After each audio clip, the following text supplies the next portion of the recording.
আসসালামু আলাইকুম। ইটিন বাংলা সংবাদে সবাইকে স্বাগত জানাচ্ছি। আমি ভাবনা আহমেদ। বিনম্র শ্রদ্ধায় দেশের শ্রেষ্ঠ সন্তানদের স্মরণ করছে জাতি। শহীদ বুদ্ধিজীবী দিবসে জাতির শ্রেষ্ঠ সন্তানদের প্রতি শ্রদ্ধা জানিয়ে দিবসের সূচনা করেন রাষ্ট্রপতি মোহাম্মদ শাহাবুদ্দিন এবং প্রধান উপদেষ্টা ডক্টর মোহাম্মদ ইউনূস। ভোরে মিরপুরের শহীদ বুদ্ধিজীবী স্মৃতিসৌধে এই শ্রদ্ধা জানান তারা। শ্রদ্ধা নিবেদন শেষে আইন উপদেষ্টা ডক্টর আসিফ নজরুল বলেন, নতুন বাংলাদেশ করতে ছাত্র জনতার আন্দোলনে তরুণদের আত্মত্যাগে বৃথা যাবে না। শহীদ বুদ্ধিজীবী দিবসে এটাই সরকারের প্রত্যয়। এ সময় প্রধান উপদেষ্টার প্রেস সচিব বলেন, জাতির শ্রেষ্ঠ সন্তানদের আদর্শকে ধারণ করে অন্তর্বর্তী সরকার। বিস্তারিত ইয়াসিন রানার রিপোর্ট। মহান মুক্তিযুদ্ধে পরাজয়ের ঠিক আগ মুহূর্তে হত্যার নেশায় মেতে ওঠে পাকিস্তানি হানাদার বাহিনী। বাঙালি জাতিকে মেধাশূন্য করতে শিক্ষক, বিজ্ঞানী, চিন্তাবিদ, সাহিত্যিক, সাংবাদিক, শিল্পী, চিকিৎসক, প্রকৌশলী সহ দেশের বহু কৃতি সন্তানকে হত্যা করে তারা। বিজয়ের পর রাজধানীর রায়ের বাজার, মিরপুরের বধ্যভূমি সহ ঢাকা ও দেশের বিভিন্ন স্থানে বুদ্ধিজীবীদের চোখ, হাত পা বাঁধা ক্ষতবিক্ষত মৃতদেহ পাওয়া যায়। দিবসটি উপলক্ষে জাতির সূর্য সন্তান শহীদ বুদ্ধিজীবীদের স্মরণ করে পুরো জাতি। মিরপুর শহীদ বুদ্ধিজীবী স্মৃতিসৌধে রাষ্ট্রপতি মোহাম্মদ শাহাবুদ্দিন এবং প্রধান উপদেষ্টা ডক্টর মোহাম্মদ ইউনূসের পুষ্পস্তবক অর্পণের মধ্য দিয়ে শুরু হয় জাতির শ্রদ্ধা নিবেদন পর্ব।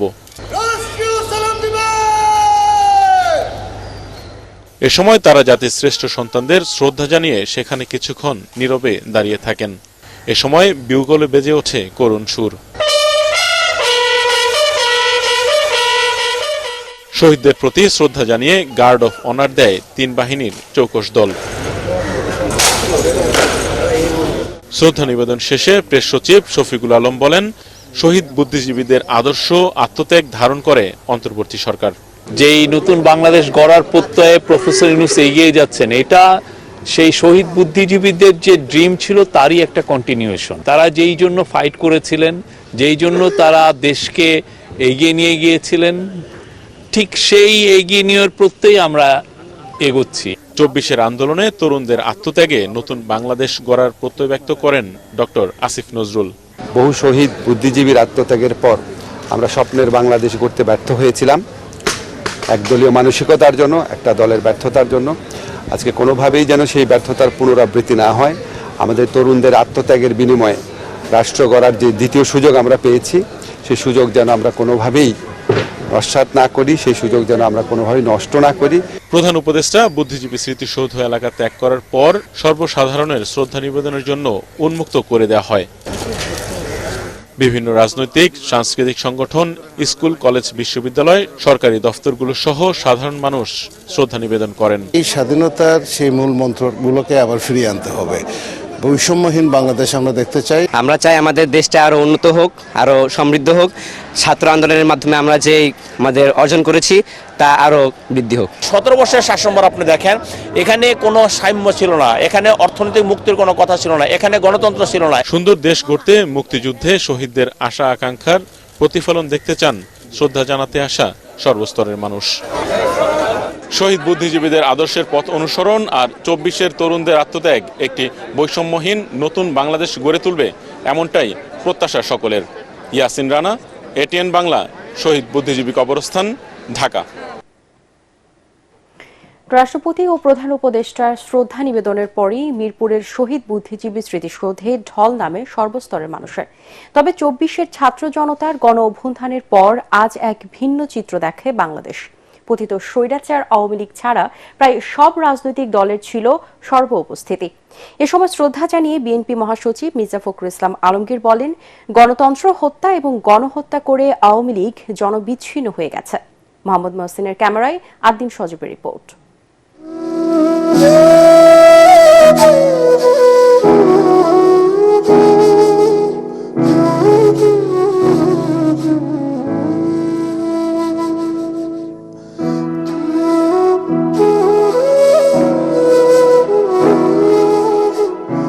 যাদের বুদ্ধিবৃত্তিক চর্চায় এসেছে বাংলাদেশের স্বাধীনতা, আমরা পেয়েছি এই লাল সবুজের পতাকা, তাদের কি করে ভুলবে জাতি।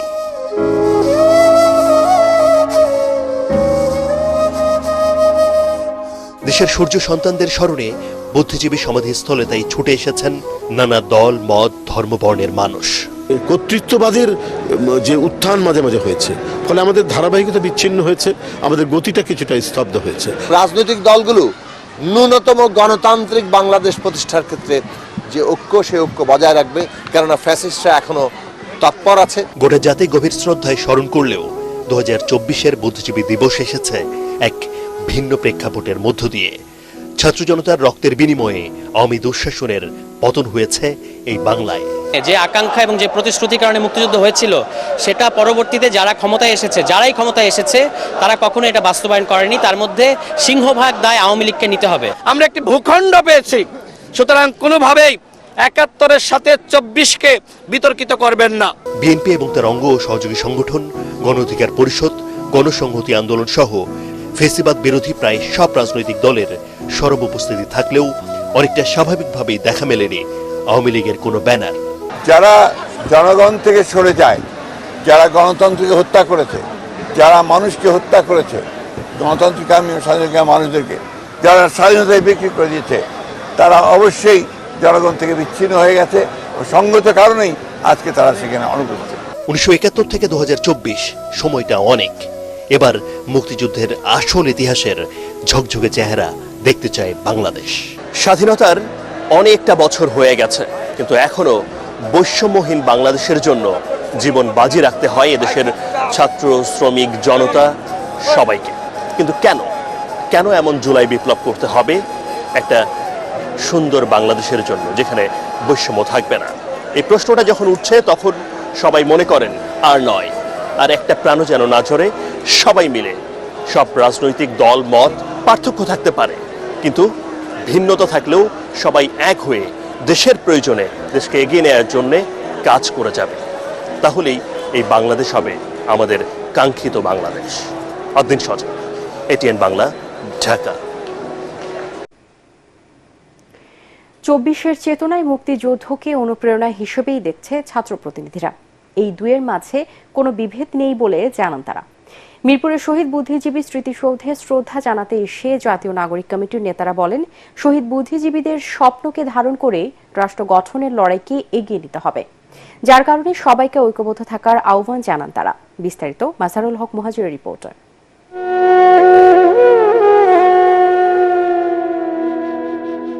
বদলে যাওয়া বাংলাদেশে নতুন আলোয় উদ্ভাসিত এবারের বুদ্ধিজীবী দিবস। জাতির শ্রেষ্ঠ সন্তানদের শ্রদ্ধা জানাতে এই ঢল। দাম দিয়ে কিনেছি বাংলা, কারোর দানে পাওয়া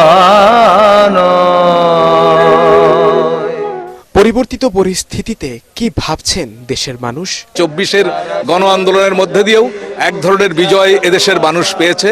একটি শোষণ বৈষম্যহীন সমাজ প্রতিষ্ঠার স্বপ্ন যখন আমরা 71-এ এদেশের মানুষ পাকিস্তানি হানাদার বাহিনীর কাছ থেকে এদেশকে মুক্ত করেছে, তখন যেমন ছিল, আজকেও সাধারণ মানুষের মধ্যে সেই আকাঙ্ক্ষা প্রকট আকারে আছে। তারা যে একটা সমতাপূর্ণ গণতান্ত্রিক সমাজের জন্য যে লড়াই আত্মত্যাগ করেছিলেন, একটা বৈষম্যহীন সমাজের জন্য, সেই স্বপ্ন নিয়েই বাংলাদেশের মানুষ এগোচ্ছে। আত্মত্যাগের এক ধারাবাহিকতা আছে এবং দেশের প্রয়োজনে আমরা সর্বোচ্চ আত্মত্যাগ করতে প্রস্তুত আছি। তাদেরকে আমাদের এখন স্মরণ করা খুবই প্রয়োজন, কারণ তারা আমাদের সাথে থাকলে আমাদের হয়তো আরো অন্য ধরনের একটা দেশ হতো। আর যেন কোনো আধিপত্যবাদ এই দেশে সেইভাবে আগ্রাসন না চালাতে পারে। এদিন ছাত্র প্রতিনিধিরা আসেন 71-এর মুক্তিযুদ্ধকে লালন করেই। জাতীয় নাগরিক কমিটির আত্মপ্রকাশের পর এই প্রথম কোনো জাতীয় দিবস। তাদের স্বপ্নও ইতিহাসকে অবলম্বন করেই। বুদ্ধিজীবী দিবসে আমাদের শহীদদের প্রতি স্মরণ জানাচ্ছি এবং শ্রদ্ধা জানাচ্ছি, এবং সেই সাথে আগামী দিনের লড়াইয়ের জন্য সবাইকে আমন্ত্রণ জানাচ্ছি। 24-এর যে চেতনা এবং 14ই ডিসেম্বর বা 71-এর যে স্পিরিট, এগুলো মিলেমিশে একাকার হয়ে যাবে এবং সামনের বাংলাদেশে 47, 71 বা 24-এর বিভেদ থাকবে না। আমরা একসঙ্গে কাজ করে যাব। এবারে শহীদ যারা বুদ্ধিজীবী ছিলেন, এই বাংলাদেশকে রক্ষার জন্য তারা জীবন দিয়ে গিয়েছেন। আগামীর এই চিন্তার লড়াইটা জারি রাখুন, মুজিববাদকে নিপাত করুন। ছাত্র অধিকার পরিষদের এই দুই নেতা জানান, পাকিস্তানিদের মতোই আওয়ামী লীগ 24-এ দেশের তরুণ ছাত্র জনতাকে হত্যা করে নিঃশেষ করতে চেয়েছিল। ঠিক 14ই ডিসেম্বর যেরকম বাংলাদেশকে পঙ্গু করে দেওয়ার জন্য বাংলাদেশের যারা মেধাবীরা ছিলেন বিভিন্ন অঙ্গনের, তাদের তালিকা তৈরি করে তাদেরকে হত্যা করা হয়েছে, ঠিক একইভাবে আমরা যেটি জানি, আমাদের কাছে যে তথ্য রয়েছে, আওয়ামী লীগ রয়ের সহযোগিতায় এরকম একটি তালিকা তারা সেই গণ অভ্যুত্থান আন্দোলনের সময়ই তারা করেছে। এই ফেসিস্টকে বাংলাদেশকে বিতাড়িত করেছি। যদি নব্য কোনো ফেসিস্ট তৈরি না হয়, সেই আকাঙ্ক্ষা যদি আমরা বাস্তবায়ন করতে পারি, তাহলেই আমরা জাতির শ্রেষ্ঠ সন্তানদের যে আমরা ওয়াদা দিয়েছিলাম সেই ওয়াদা রক্ষা করতে পারবো। দেশকে নিয়ে যত ষড়যন্ত্রই হোক, বাংলাদেশের জনগণ তা প্রতিহত করবে বলেও মত ছাত্র প্রতিনিধিদের। ৭১-এ দীর্ঘ ৯ মাস রক্তক্ষয়ী মুক্তিযুদ্ধে বিজয়ের ঠিক আগে পাক হানাদার বাহিনীরা এদেশকে মেধাশূন্য করবার লক্ষ্যে যে তাণ্ডব চালিয়েছিল, তাতে বিজয়ের মাসেও বিষাদের যে ছোঁয়া তা ব্যক্ত করবার ভাষা সবারই অজানা। তবুও চাপা ক্ষোভ সেই বীর বুদ্ধিজীবীদের নেই যথাযথ তালিকা। তাই তো স্বাধীনতার ৫৩ বছর পেরিয়ে গেলেও নতুন বাংলাদেশ বিনির্মাণের যে স্বপ্ন দেখিয়েছে তরুণ প্রজন্ম, সেখানে মুক্তিযুদ্ধের প্রতিটি ক্ষেত্রে যাদের অবদান তাদের দেয়া হোক যথাযথ সম্মান, এমনটাই প্রত্যাশা ছাত্র, শিক্ষক এবং সুশীল সমাজের। মিরপুরের বুদ্ধিজীবী স্মৃতিসৌধ থেকে মাছারুল হক মুহাজির, এটিএন বাংলা, ঢাকা। রাজনৈতিক দলগুলো নিজেদের স্বার্থে মুক্তিযুদ্ধের ইতিহাস বারবার বিকৃত করেছে বলে মনে করেন তরুণ প্রজন্মের প্রতিনিধিরা। রায়েরবাজার বৌদ্ধভূমিতে শহীদ বুদ্ধিজীবী বেদিতে শ্রদ্ধা নিবেদন করতে এসে এই কথা বলেন তারা। মুক্তিযুদ্ধকে পুঁজি করে ভবিষ্যতে আর কেউ যেন ফায়দা লুটতে না পারে, সেজন্য সঠিক গবেষণার পরামর্শ সর্বস্তরের মানুষের। এ সময় মুক্তিযুদ্ধ বিষয়ক উপদেষ্টা বলেন, স্বার্থ হাসিলের জন্য ইতিহাস বিকৃতির আর সুযোগ নেই। মিজান শাহজাহানের রিপোর্ট। শহীদ বুদ্ধিজীবীদের প্রতি সম্মান জানাতে সকাল থেকেই বদ্ধভূমিতে জড়ো হতে থাকেন বিভিন্ন শ্রেণী পেশার মানুষ। শিক্ষার্থীদের মাথায় শোভা পেয়েছে লাল সবুজের পতাকা। আমরা তো কখনো সেই ঋণ পূরণ করতে পারবো না, তো আজকে এখানে এসেছি তাদেরকে শ্রদ্ধা জানানোর জন্য। সম্মান জানাতে এসে সাধারণ মানুষ বলেন, ৭১ সালে দেশের স্বার্থে সব বুদ্ধিজীবী ঐক্যবদ্ধ হতে পেরেছিলেন, কিন্তু এখন দেখা যায় উল্টো চিত্র। বুদ্ধিজীবীরা তাদের বিভিন্ন দলে সমর্থন থাকতে পারে, কিন্তু দেশের স্বার্থে, জাতির স্বার্থে যখন একটা বৃহত্তর আমাদের প্রয়োজন, যখন ঐক্য দরকার, তখন কিন্তু আমরা বুদ্ধিজীবীদেরকে দলের বাইরে পাচ্ছি না। সরকারের পক্ষ থেকে শ্রদ্ধা জানান মুক্তিযুদ্ধ বিষয়ক উপদেষ্টা, বলেন ইতিহাস বিকৃতির আর সুযোগ নেই। মুক্তিযুদ্ধ হয়েছে জাতিগতভাবে, মুক্তিযুদ্ধ তার খণ্ডিতভাবে হয় নাই। এগুলো সমস্ত জনগণ মুক্তিযুদ্ধে অংশগ্রহণ করেছে, সেটা ৭১-এর নিরিখেই নির্ণীত হবে। এটা এখনকার প্রেক্ষাপটে তো সেটাকে বিবেচ্য বিষয়ে আনা যাবে না। মহান মুক্তিযুদ্ধের চেতনা ধারণ করে জাতীয় স্বার্থে সব বাংলাদেশি এক কাতারে দাঁড়াতে পারলেই বৈষম্যমুক্ত সোনার বাংলা প্রতিষ্ঠা সম্ভব বলে মনে করে ছাত্র জনতা। বদ্ধভূমিতে আসা সাধারণ মানুষ বলছেন, ৭১-এর শহীদ বুদ্ধিজীবীদের প্রতি শ্রদ্ধা জানিয়ে হলেও বর্তমান সময়ের বুদ্ধিজীবীদের উচিত দলীয় লেজুরবৃত্তি বন্ধ করা। এসব বুদ্ধিজীবীদের নামের আগে লাল, নীল, হলুদ, বেগুনি, হালকা গোলাপি, রানী গোলাপি এসব ব্যানার দেখতে চান না সাধারণ মানুষ। মিজান শাহজাহান, এটিএন বাংলা, ঢাকা। শ্রদ্ধা ভালোবাসায় নানা আয়োজনের মধ্য দিয়ে সারা দেশে পালিত হয়েছে শহীদ বুদ্ধিজীবী দিবস। বিভিন্ন স্থানে শহীদ বেদিতে ফুলের শ্রদ্ধা জানায় রাজনৈতিক, সামাজিক সংগঠন সহ স্কুল কলেজের শিক্ষার্থীরা। সংবাদদাতাদের পাঠানো তথ্য ও চিত্রে আরো জানাচ্ছেন আশিকুর রহমান। সকালে রংপুর টাউন হল বৌদ্ধভূমিতে পুষ্পস্তবক অর্পণ করেন বিভাগীয় কমিশনার, পুলিশের রংপুর রেঞ্জের ডিআইজি ও জেলা প্রশাসক। এরপর একে একে শ্রদ্ধা নিবেদন করেন নানা পেশাজীবী ও সামাজিক সাংস্কৃতিক সংস্থা। পরে রংপুর শিল্পকলা মিলনায়তনে বুদ্ধিজীবী দিবস স্মরণে আলোচনা সভা অনুষ্ঠিত হয়। খুলনায় শহীদ বুদ্ধিজীবী দিবস উপলক্ষে ভোরে গল্লামারী স্মৃতিসৌধে শহীদ বুদ্ধিজীবীদের স্মরণে পুষ্পমাল্য অর্পণ করা হয়। এ সময় বিভাগীয় ও জেলা প্রশাসন, বিএনপি ও অঙ্গ সংগঠন এবং বিভিন্ন পেশাজীবী ও সামাজিক সংগঠন শ্রদ্ধা নিবেদন করেন। পরে দিবসের তাৎপর্য তুলে ধরে আলোচনা সভা অনুষ্ঠিত হয়। রাজশাহী বিশ্ববিদ্যালয়ে শহীদ বুদ্ধিজীবী দিবস উপলক্ষে ভোরে জাতীয় পতাকা অর্ধনমিত রাখা হয়। পরে ফুল দিয়ে শ্রদ্ধা জানান বিশ্ববিদ্যালয়ের উপাচার্য সহ প্রশাসনের ঊর্ধ্বতন কর্মকর্তারা। এদিকে বিএনপি ও তার অঙ্গ সংগঠন নানা আয়োজনে পালন করছে দিবসটি। বরিশালের ৩০ গোডাউন বৌদ্ধভূমিতে মুক্তিযোদ্ধা স্মৃতিস্তম্ভ ও জেলা প্রশাসকের কার্যালয়ের সামনে বিভাগীয়, জেলা ও পুলিশ প্রশাসন, বিএনপি ও তার অঙ্গ সংগঠনের নেতাকর্মীরা পুষ্পস্তবক অর্পণ করে। পরে জেলা প্রশাসনের উদ্যোগে বরিশাল সার্কিট হাউসে ও বিএনপির উদ্যোগে বিএনপি অফিসে আলোচনা সভা অনুষ্ঠিত হয়। ময়মনসিংহ ডাকবাংলো বৌদ্ধভূমিতে পুষ্পস্তবক অর্পণ করে জাতির শ্রেষ্ঠ সন্তানদের প্রতি বিভাগীয় ও জেলা প্রশাসন এবং রাজনৈতিক দলের নেতাকর্মীরা গভীর শ্রদ্ধা নিবেদন করেছেন। পরে সেখানে আলোচনা সভা অনুষ্ঠিত হয়। নীলফামারী সরকারি কলেজ বৌদ্ধভূমিতে শহীদদের প্রতি শ্রদ্ধা নিবেদন করা হয়েছে। মুক্তিযোদ্ধা সংসদ নীলফামারী প্রেস ক্লাব, নীলফামারী সরকারি কলেজ ছাড়াও বিভিন্ন রাজনৈতিক, সামাজিক ও স্বেচ্ছাসেবী সংগঠন পুষ্পমাল্য অর্পণ করেন। এরপর নীলফামারী সরকারি কলেজ মিলনায়তনে এক আলোচনা সভায় বুদ্ধিজীবী দিবসের তাৎপর্য তুলে ধরা হয়। এছাড়া হবিগঞ্জ, ঝালকাঠি, জামালপুর সহ বিভিন্ন জেলায় যথাযোগ্য মর্যাদায় শহীদ বুদ্ধিজীবী দিবস পালিত হয়েছে। Bureau report, ATN Bangla. বাংলাদেশকে করদ রাজ্যে পরিণত করতে বিজয় সুনিশ্চিত জেনে ভারত বিজয়ের আগ মুহূর্তে বুদ্ধিজীবী হত্যা করেছিল বলে মন্তব্য করেছেন জামায়াত নেতারা। তারা বলেন, পরিকল্পিত ওই হত্যাকাণ্ডে সহযোগী ছিল আওয়ামী লীগ। শহীদ বুদ্ধিজীবী দিবস উপলক্ষে জাতীয় প্রেস ক্লাবে জামায়াতে ইসলামী ঢাকা মহানগর দক্ষিণ আয়োজিত আলোচনা সভায় দলটির নেতারা এসব কথা বলেন। এতে অন্যান্যের মধ্যে বক্তব্য রাখেন জামায়াতে ইসলামীর সেক্রেটারি জেনারেল মিয়া গোলাম পারওয়ার ও মহানগর দক্ষিণের সভাপতি নুরুল ইসলাম বুলবুল।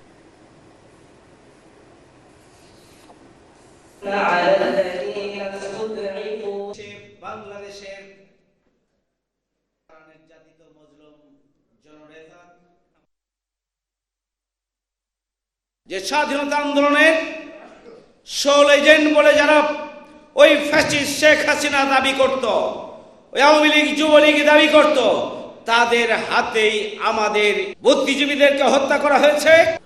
যারা আধিপত্যবাদীদের সেবাদাস,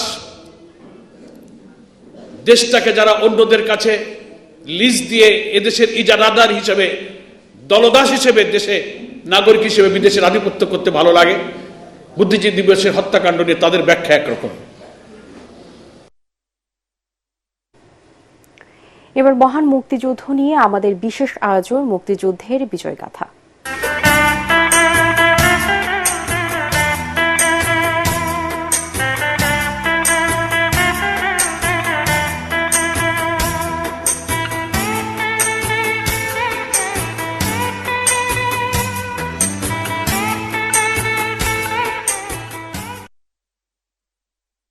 মহান মুক্তিযুদ্ধে নারী পুরুষ নির্বিশেষে সবাই অংশগ্রহণ করলেও নারীর ভূমিকা অনেকটাই আড়ালে থেকে গেছে বলে মনে করেন মুক্তিযোদ্ধা ডাক্তার ফৌজিয়া মুসলেম।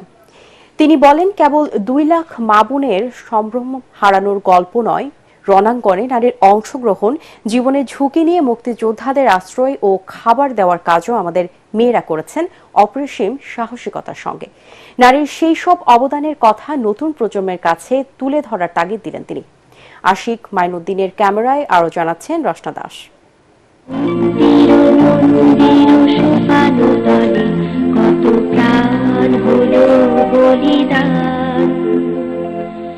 ডাক্তার ফৌজিয়া মুসলেম 69-এর গণ অভ্যুত্থান, 71-এর মুক্তিযুদ্ধ ও স্বৈরাচার বিরোধী আন্দোলনের একজন সংগঠক হিসেবে সক্রিয় ভূমিকা পালন করেন।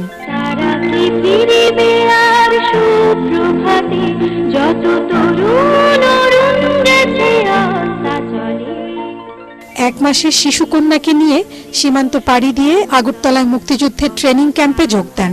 শরণার্থী শিবিরে যুদ্ধহত মুক্তিযোদ্ধাদের সেবায় নিয়োজিত করেন নিজেকে। 69-70-এ যে বড় বড় জনসমাবেশগুলো হতো, সেখানে আমরা দেখতাম যে বহু অপরিচিত নারী, যাদের কোনোদিন দেখি নাই, ছাত্রীর বাইরে দলে দলে এসে যোগ দিচ্ছে। আমি পরবর্তীতে যখন আগরতলা যাই, ক্যাম্পের সাথে আমি যুক্ত হই। সেই ক্যাম্পের অধীনে একটা ক্লিনিক আমি পরিচালনা করি। আমার তো বাচ্চা একদমই ছোট, তো তখন ওই ক্যাম্পে একটা ছোট মেয়ে ছিল, সেও পরে ডাক্তার হয়েছে। ওর কাছে আমার মেয়েকে রেখে আমি গেলাম।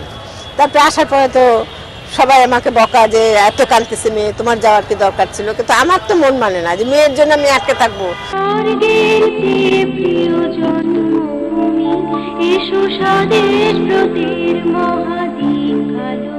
কোনো কালে একা হয়নি কো জয়ী পুরুষের তরবারি, প্রেরণা দিয়েছে, শক্তি দিয়েছে বিজয় লক্ষ্মী নারী। জাতীয় কবি কাজী নজরুল ইসলামের এই উক্তি 71-এর মুক্তিযুদ্ধে আরো বেশি সত্যি হয়ে উঠেছিল।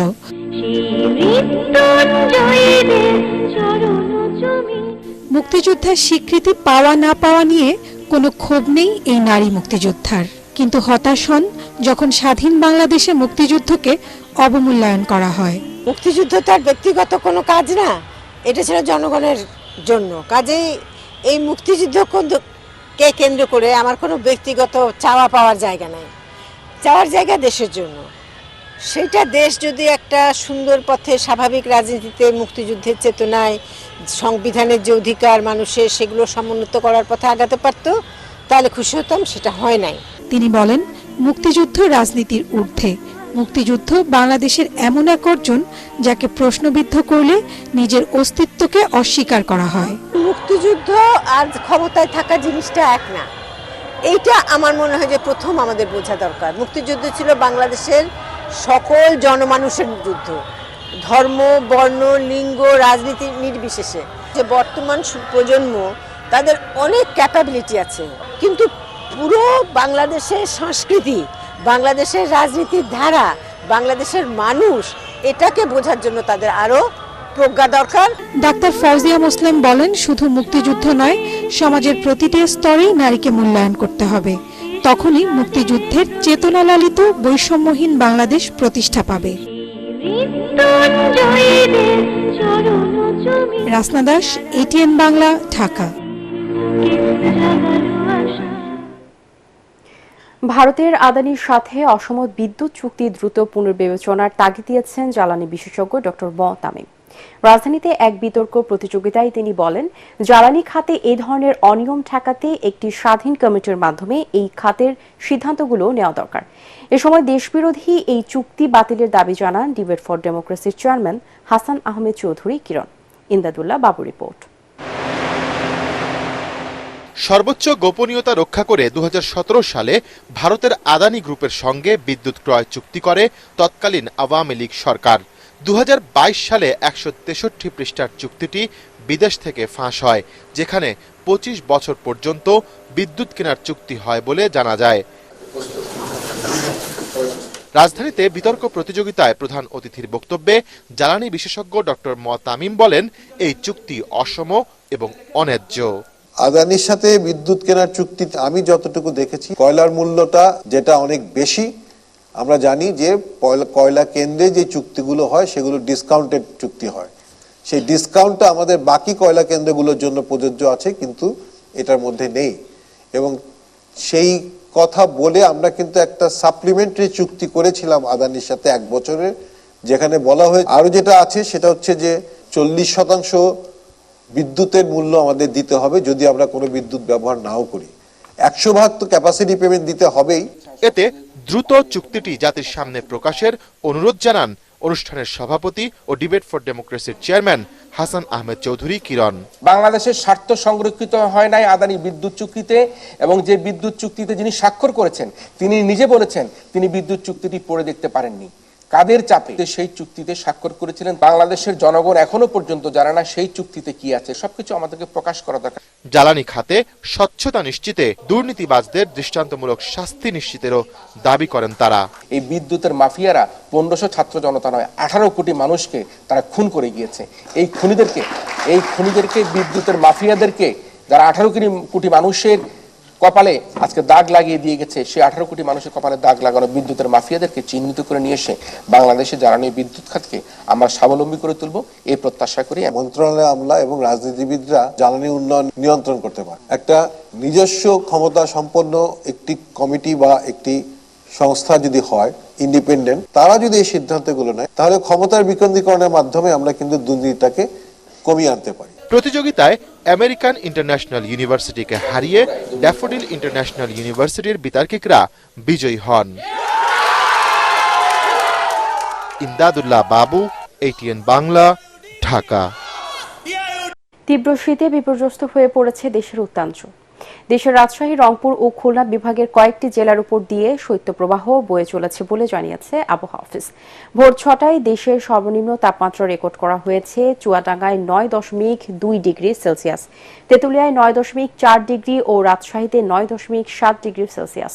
আবহাওয়া অধিদপ্তরের আবহাওয়াবিদ তরিফুল নেওয়াজ কবির জানান, সামনের দিনগুলোতে তাপমাত্রা আরও কমে আসবে আর শৈত্যপ্রবাহ আগামী বেশ কয়েকদিন অব্যাহত থাকবে। এদিকে পর্যাপ্ত শীতবস্ত্রের অভাবে বিপাকে পড়েছে হতদরিদ্র ও নিম্ন আয়ের মানুষ। খড়কুটো জ্বালিয়ে শীত নিবারণের চেষ্টা করছেন তারা। শীত উপেক্ষা করে জীবিকার তাগিদে কাজে বেরিয়ে পড়েছেন দিনমজুর, পাথর শ্রমিক, চা শ্রমিক, কৃষক থেকে বিভিন্ন পেশার মানুষ। এছাড়া শরীয়তপুর চাঁদপুর রুটে 10.5 ঘন্টা বন্ধ থাকার পর ফেরি চলাচল স্বাভাবিক হয়েছে বলে জানা গেছে। এবারে জানিয়ে দিব আল আরফা ইসলামী ব্যাংক অর্থ সংবাদ।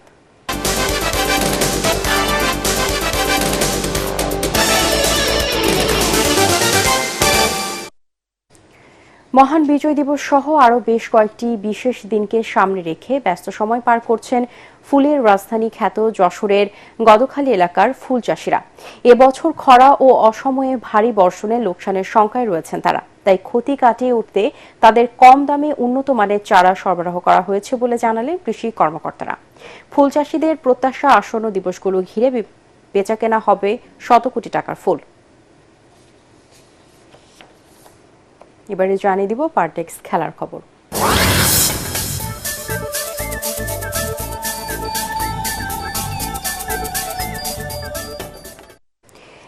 এনসিএল টি-20 ক্রিকেটে ঢাকা বিভাগকে 10 উইকেটে ধরাশায়ী করেছে তামিম ইকবালের চট্টগ্রাম বিভাগ। সিলেট আন্তর্জাতিক ক্রিকেট স্টেডিয়ামে মাত্র 65 রানের টার্গেটে নেমে দলকে কোনো উইকেট হারাতে দেননি তামিম ইকবাল ও মাহমুদুল হাসান জয়। তাদের 54 বল হাতে রেখেই জয় পায় চট্টগ্রাম। তামিম 21 ও জয় 44 রানে অপরাজিত থাকেন।